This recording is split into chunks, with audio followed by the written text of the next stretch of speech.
Well, how lovely to be here this morning and to have the great honour of speaking to you. I'm a great believer that everybody has a story, and very rich stories.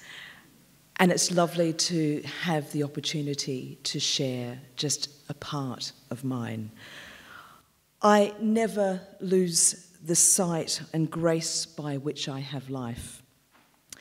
And, of course, the amazing opportunity and opportunities I've been given to share.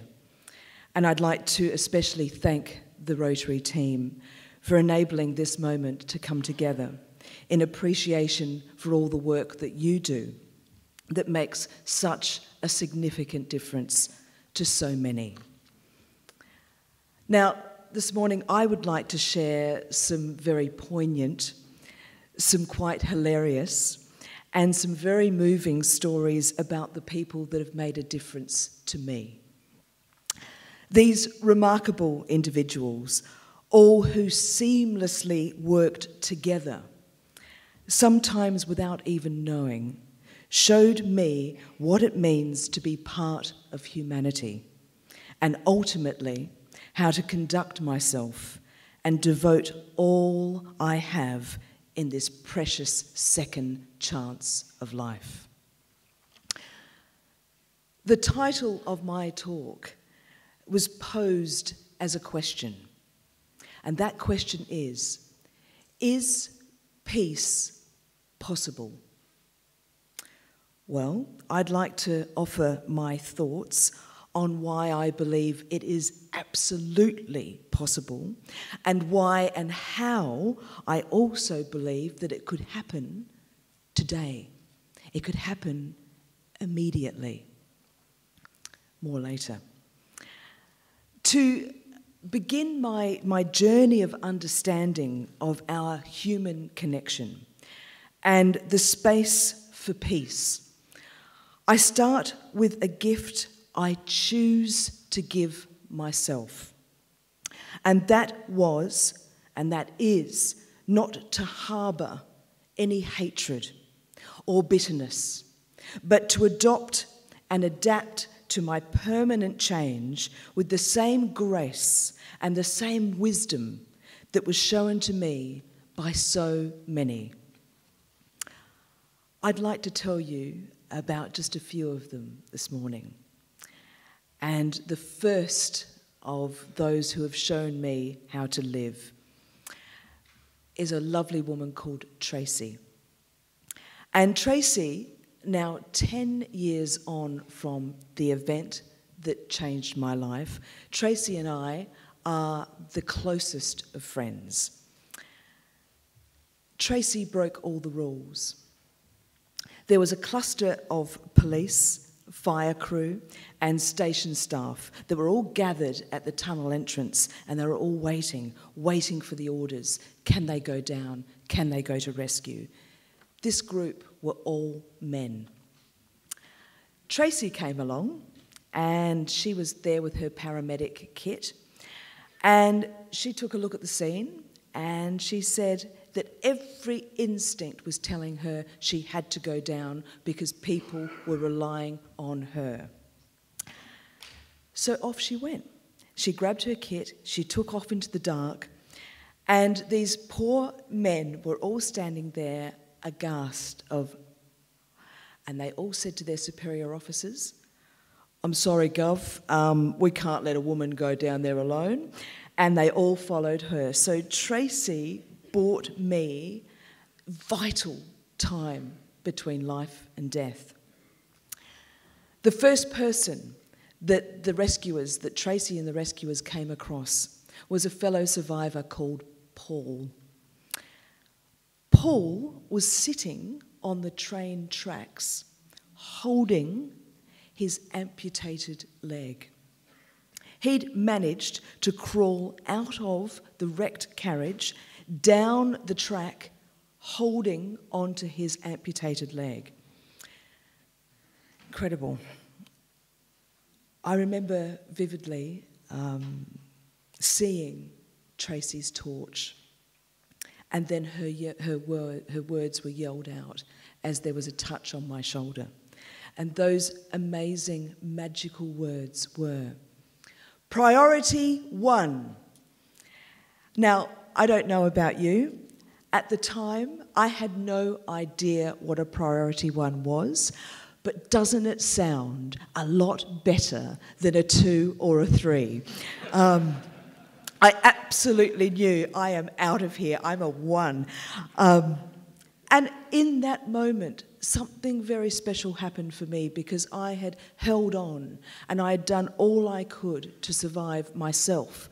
The moment I heard those words, I was able to surrender completely into Tracy.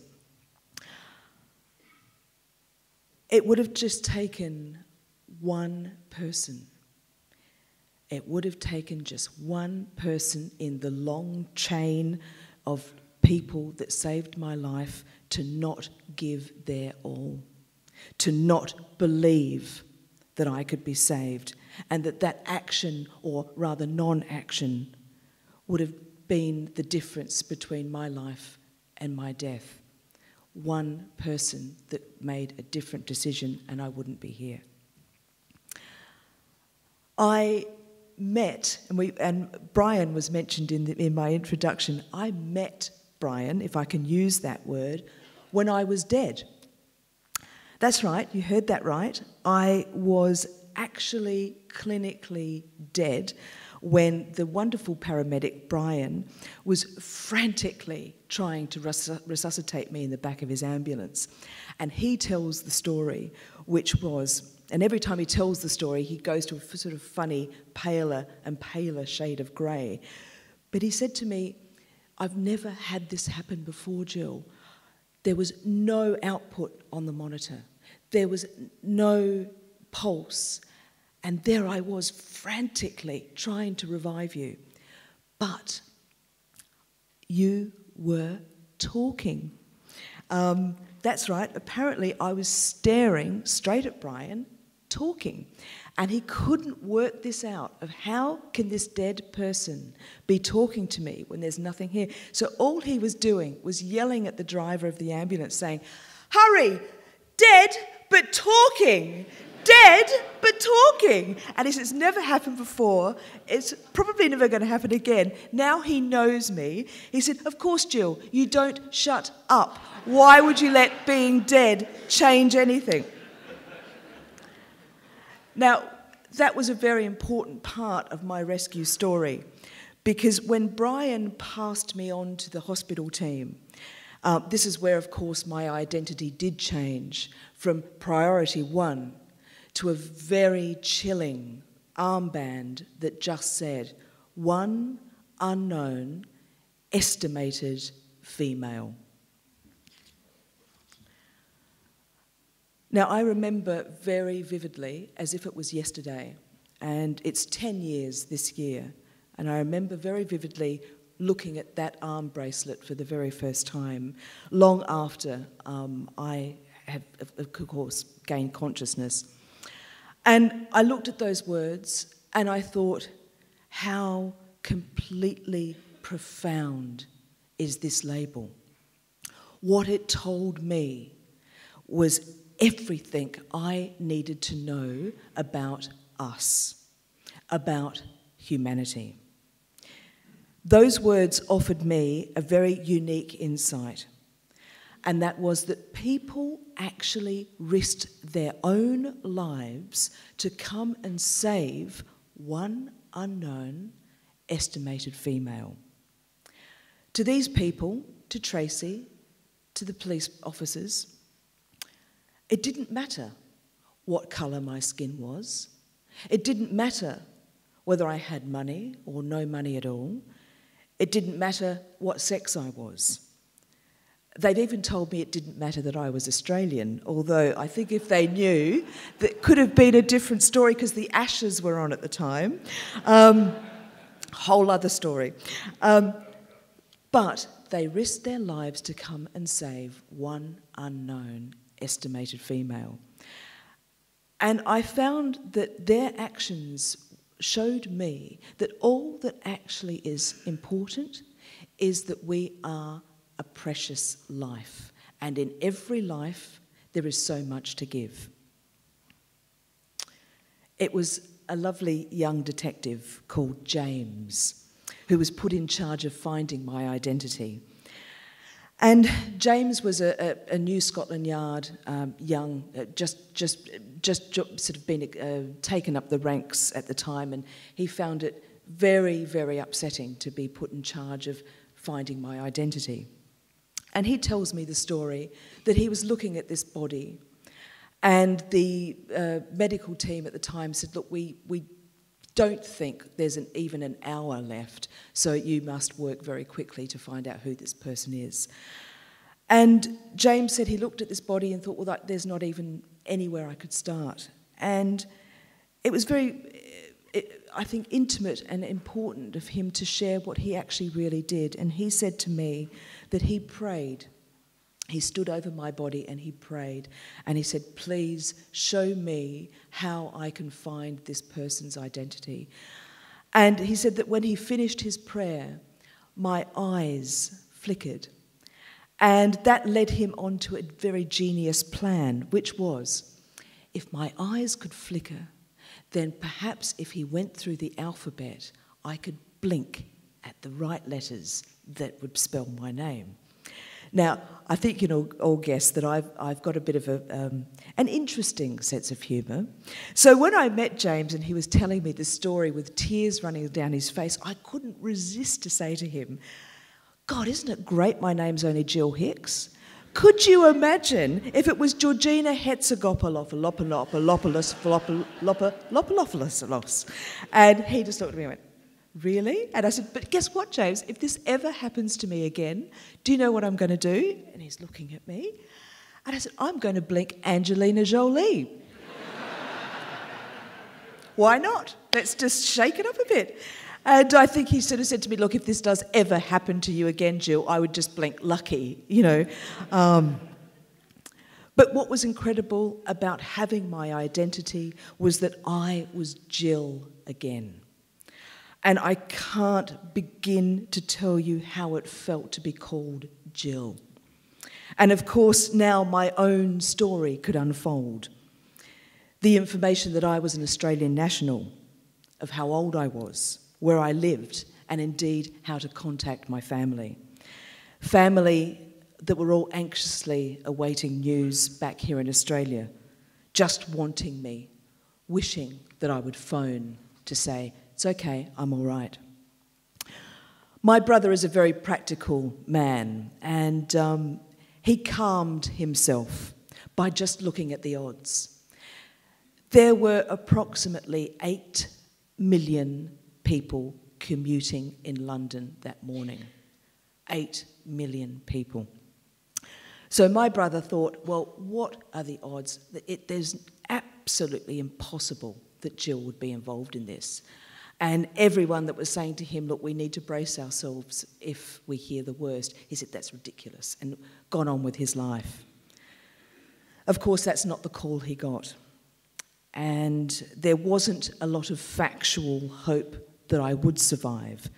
But there was, and this is very important, there was an abundance of collective wanting me to survive. My brother's flight from Adelaide to London must have been the most excruciating 24 hours that he could spend. To not know what he'd be landing to, and indeed whether I'd survive just that small space of time. What's amazing is how quickly things unfold. And the physio team appeared in my intensive care ward whilst my brother was sitting there holding my hand. One morning, a very perky physio entered my room and said, hello, my name's Claire. I'm your senior physio. Now, I'm sitting there with beeps and bleeps and thinking, you're a what? A senior physio? I think you've got the wrong room, love, you know. But she sat me up in the bed and she had a basket of prepared bandages that were all rolled up into balls. And she started to say, I'm going to throw these balls at you and I want you to catch them. Apparently this is professional conduct in the UK. Clearly wouldn't happen here, never wouldn't happen in Australia. Anyway, there I was, sat up in the bed, catching these balls, a little bit like Spider-Man. So my brother gets all teary, runs out into the corridor to ring his wife, who was back here in Australia, and the story goes, he says to his wife, it's Gill, it's Gill. And she, of course, panics and says, what? What's happened? I said, Gill can catch.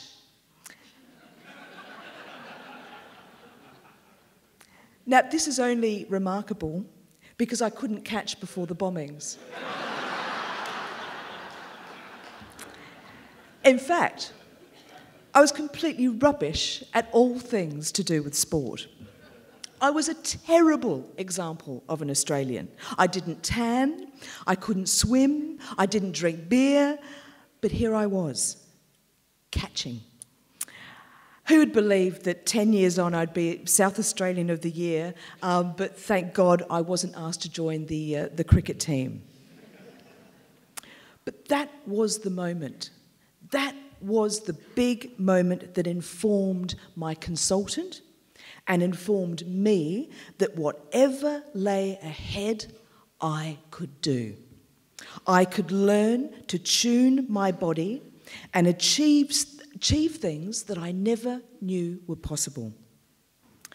Now, it was Matt, a rather good-looking young man who was the person that would be by my side when I took my first steps.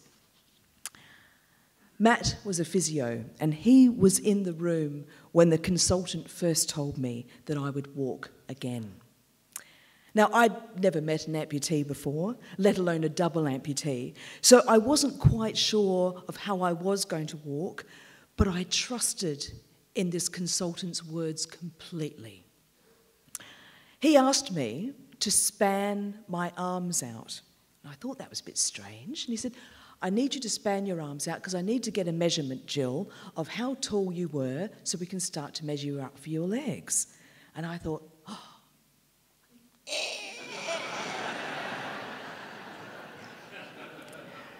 And there I was, unable to talk very much, but enough to say, I was about 5'9" before. And he looked at me and said, I don't think so, Gill. And then he went on to say that actually we start double amputees at about 4 foot. And I just sort of went, I don't think so. So I needed to make the most out of all of this and find the positives. So I said, I thought I could be a bit taller. And I must have sort of given him the right smile because I walked out of St Thomas's Hospital in London at 5'8". And I think that was a great achievement. I must just quickly say that I was brought sort of quite tumbling back down to earth when I came back to live in South Australia because they made me about 5'4". So, but what amazed me through the rehabilitation process was just how powerful the brain is, how much our body is like an intricate computer board. Now, Matt would hold my hand, and every time I stood up on prosthetic legs and went to take a step, there was Matt holding my hand. Actually, I just talked to the ladies for a moment in the room. Matt didn't need to hold my hand. It's just that he was very good looking, so I would play it up a bit and say, "Will you hold my hand, Matt?" Anyway, I was in hospital a lot longer than I needed to be. My brain would read a situation and deem it safe or unsafe, and then it would tell my body to act accordingly. This is exactly what happened when I was learning to cross a road, and my brain just didn't like the risk. So I was simply unable to move any part of my body. My brain just said, you don't have legs, we're not doing this. So I had to learn to go into a manual overdrive to take things like a step off the curb. Matt worked tirelessly in training me and retraining my thinking. And this is where the trust, the faith, and the belief and confidence played such important roles. It's very interesting, actually, that I found that trusting the team around me was much easier than trusting myself. And yet I was the only person who was going to be able to get me to walk. So I had to learn to trust myself. I constantly drew on the strength that I had proven was there, the will to survive against every single odd proved to me that it was there. I just had to keep tapping into that resource. I remembered my precious hour waiting in that carriage until Tracy and that team could get to us. Those 60 minutes would change, impact, and inform my life forever. When the challenges of learning and relearning everything that was once second nature, I would remember the sacred vow that I made in that carriage. And there's never been a way that I can ever share this and give the scene justice. But I will do the best I can this morning to say that I was presented with a choice, an amazing choice of whether I wanted to live or whether I wanted to die. This choice presented itself to me in two very distinct voices. The voice of death was the most beautiful voice I've ever heard, and it was female, and it urged me to look at my injuries. This was the first time that I'd seen that I, in fact, didn't have both of my legs. And this beautiful voice said to me, "Gill, you don't want to live like that. Come with me." And as I was contemplating the beauty of going into death, a male voice, which I can call the voice of life, interrupted, and it was angry. And it said to me, "How dare you? How dare you? Whether you have legs, whether you don't have legs, that is not the point. There is so much for you to do in your life." And I must say that I was actually quite intimidated by this voice of life and a bit scared by it. So I thought I'd better not disobey. And so I decided, yes, I'll survive. And I knew then that my life had to be devoted and all about making a positive difference.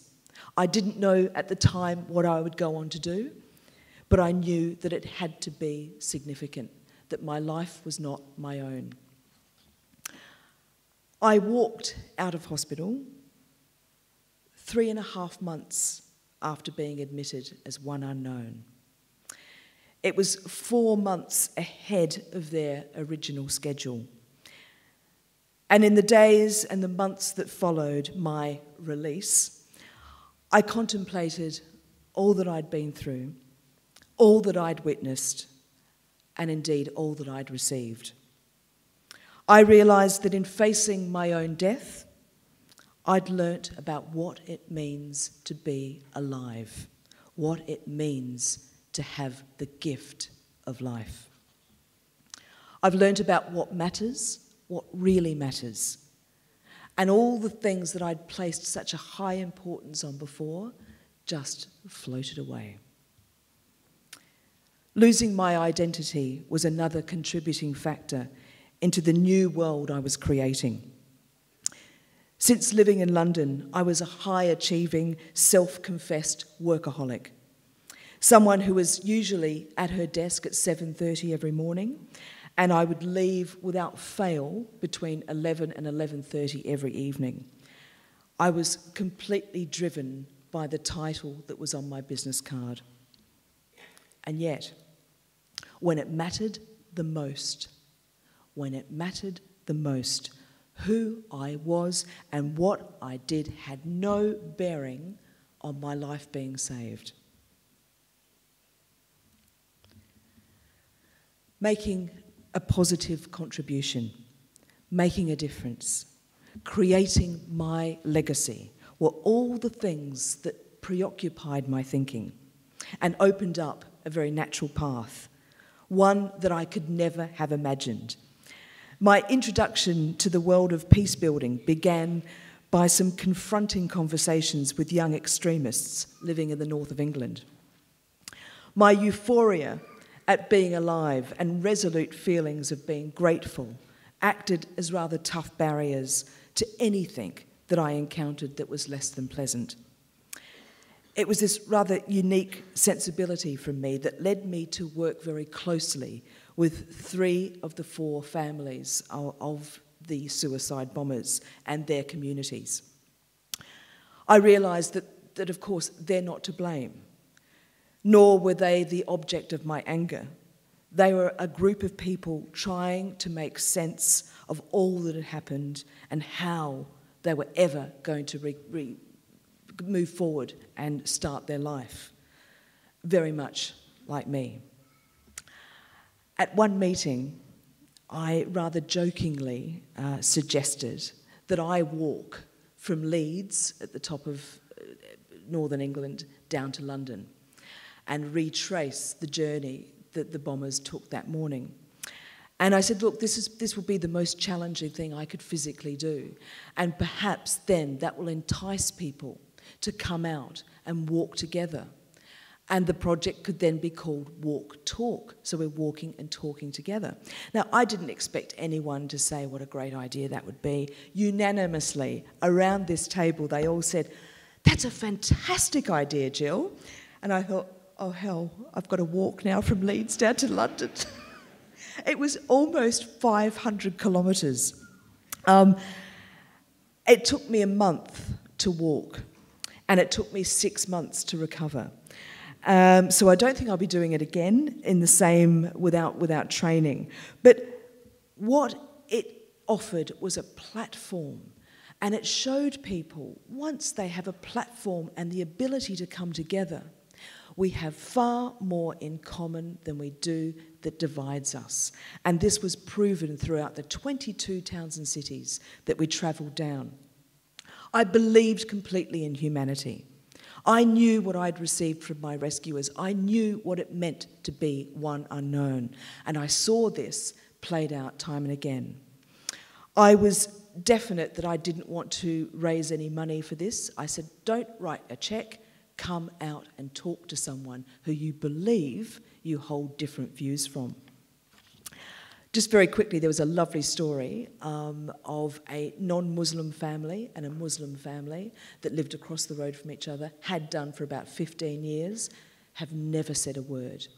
And they had this rather incredible exchange where the non-Muslim woman said to the man, I've never said good morning to you because you lot don't like women. And he said, oh, madam, excuse me, of course, I haven't said good morning to you because I didn't think you wanted me to. Within 10 minutes, I heard them say, what about the rubbish at number 19? There they were. They found their connection point of number 19 and that rubbish problem. They had more in common than they knew.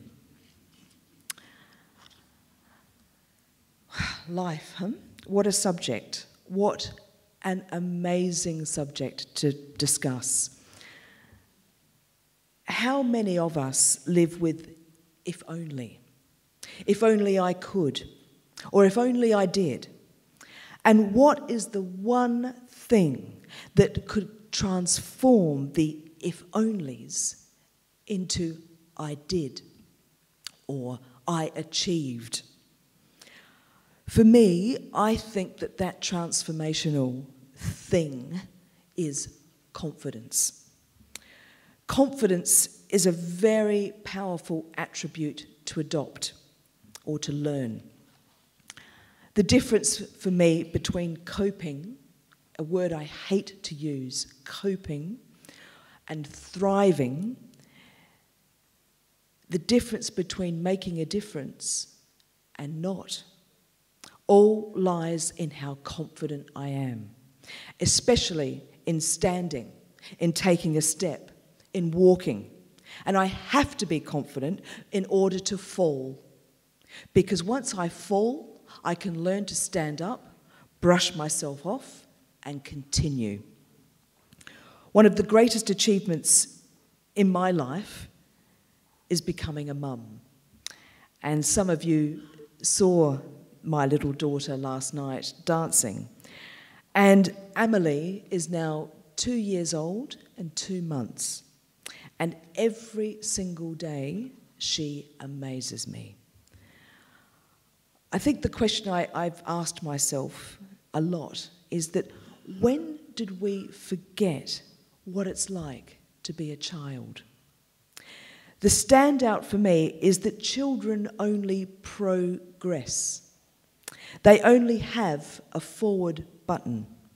Their entire function is to learn and to grow. There's no looking back, and there's no what-ifs, no regrets. And so I watch her, and I think I learn as much from her as I hope she's learning from me. I am a bit worried, though, that the day will come when she realises that if she hides Mummy's legs or puts them on top of a cupboard, then she can do just about anything she wants.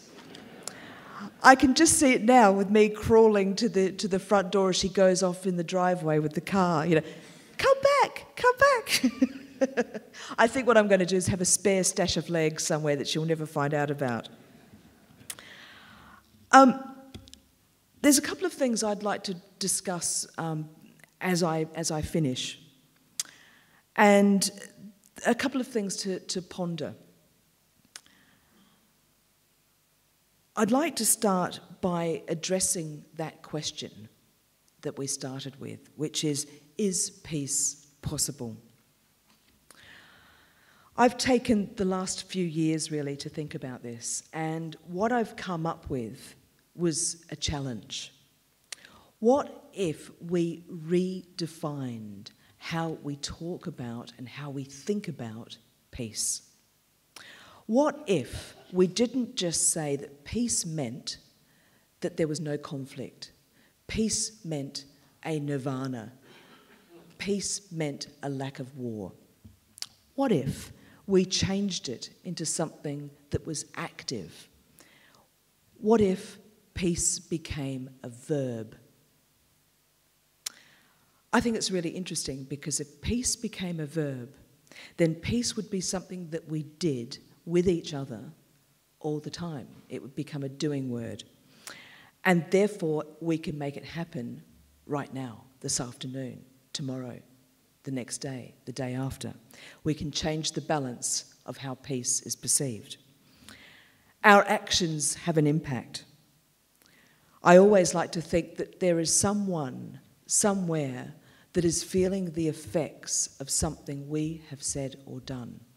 And that is our great human responsibility.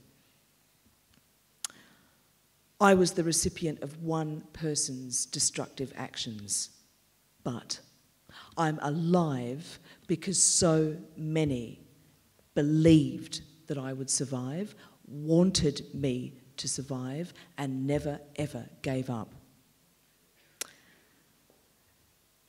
I've managed to, and I hate to do this, I've managed to condense into 5 points some learning and some insights that I've had over the past 10 years.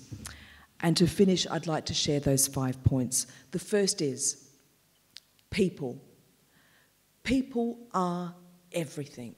We have the ability to make or break the world around us. You know that. People are interconnected. We are at no time more than right now global citizens. And the social media element of our lives has ensured that we are global citizens. What amazed me was that in just the short timeline from my event in London 10 years ago to present day, there was no hashtag. There was no Twitter. There was no Facebook. So when the London bombings happened, no one could hashtag, I'm a Londoner too.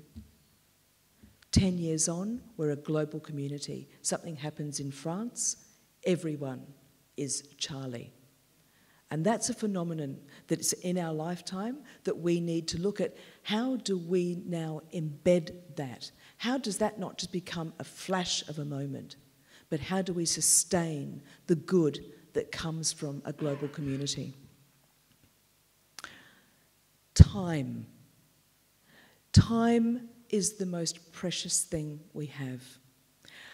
There's a very chilling story of my value of time, and that is when, and I promised that I would relay the importance of Brian to my story. When Brian delivered me to the hospital, the resuscitation team said, we will call time of death. This person has been gone for over 28 minutes. There is no vital signs. We will call time of death.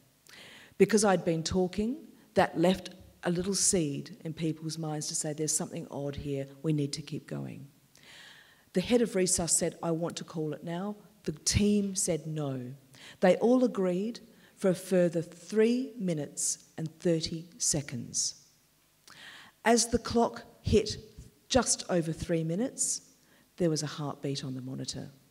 So I am here by 30 seconds.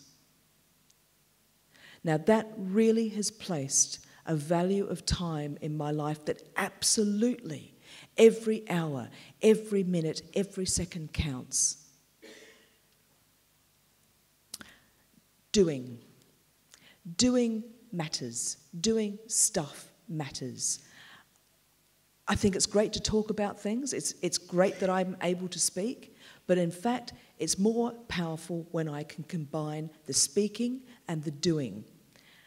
To commemorate 10 years this year of the London bombings, I've decided that I will push my comfort zone, whatever that is, the boundaries a bit further, and I'm going to do 10 physical challenges. And I want to create a narrative from those challenges that is about facing fear, about doing things, about pushing ourselves out of our comfort zone to make something happen. The first of my challenges is April the 10th, where I'll be abseiling down the Westpac building in Adelaide. I'm terrified, but I want to do it because there are a lot of people that didn't come home that day on July the 7th, 2005. There are a lot of people that still don't come home after terrorist attacks, and I'm very fortunate to have a life. So why not push that envelope a little more? Laughing. I have found that laughing as much as you can, whenever you can, at the most silliest of things that you can, has absolutely continued to save my life, because nothing really matters that much. And the more that we tread lightly through our lives and anchor ourselves by the big things that really do matter, then we have a lighter persona and we're able to see things that are absolutely hysterical. And it keeps you, I'm sure, feeling a lot younger and a lot more content with the day when you can have a good old laugh. The last one is love. And I never talk about love lightly. I believe that I was shown the greatest of love through my rescuers, because to me that is the epitome of unconditional love. When a stranger risks their own life to save yours, when they've put the value of your life above and beyond their own, when they bother to hold your hand because holding your hand matters just as much as trying to resuscitate you or trying to fill you with blood. They taught me everything, and that unconditional love has protected me and shielded me from ever feeling a moment of hatred or bitterness for what's happened to me in my life. It's taken 10 years for me to say that I'm angry. I am angry, and I get angrier. I get angrier as Amelie grows and runs, and I can't catch her. But I'm using that anger as a source of positive motivation. That anger keeps me focused and keeps me focused on the work at hand and keeps me focused in the importance of making a difference. Because otherwise I fear that I would drift into a very beautiful life of planting tulips and baking cookies and not serving the vow that I so solemnly made in that carriage. Thank you so much for allowing me to share some of my story with you this morning. And I hope there have been a few seeds of thought, some things to ponder, and indeed perhaps just some reaffirmations of things that you already know throughout your own stories. Thank you so much.